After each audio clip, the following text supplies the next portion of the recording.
Hello and welcome to Doom Does DVD, and today it's still just enough within the Christmas season that I can get away with my Christmas hat while we talk about Christmas pickups. Got quite a few to get through, so let's get straight to it. I'm starting off with a few recent releases from last year, first of which Star Trek Beyond in 3D.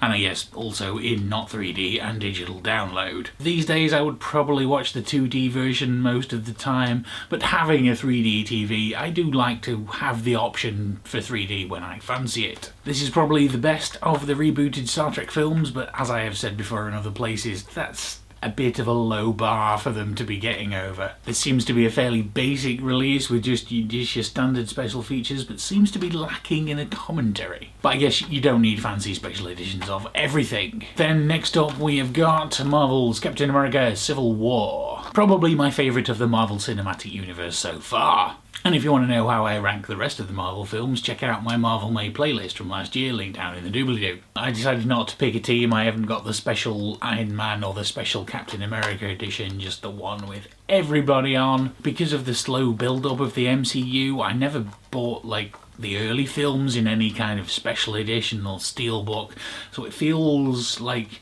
the rest of the collection all ought to be the same format, so I'm just buying the standard 3D editions for the most part.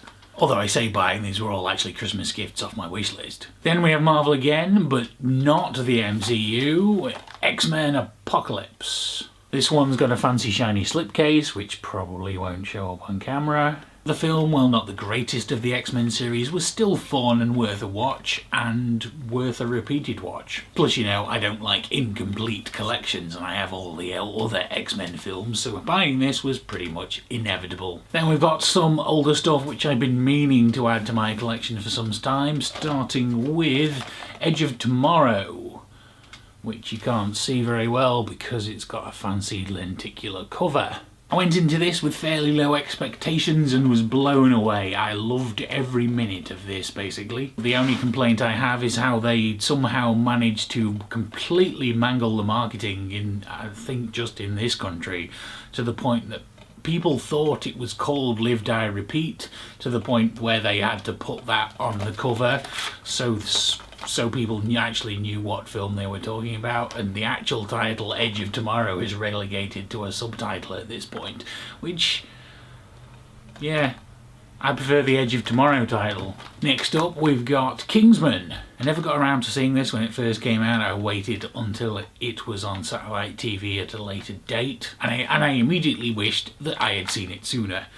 This was awesome and fun and well choreographed action, and I basically just loved everything about it. I would highly recommend it to anybody, except that it's surprisingly violent for a 15 rated film, so if that's not your thing, you probably steer away. Then going even further back, we have a Gravity in 3D in a lovely steelbook. Now this is one I would always choose to watch in 3D because it was filmed for 3D, and a very good job they did of it too. It was amazing to watch in 3D IMAX. Slightly less keen that they've started actually putting the BBFC ratings on the cover of the steelbook, whereas usually that would be on a slipcase, so the artwork could be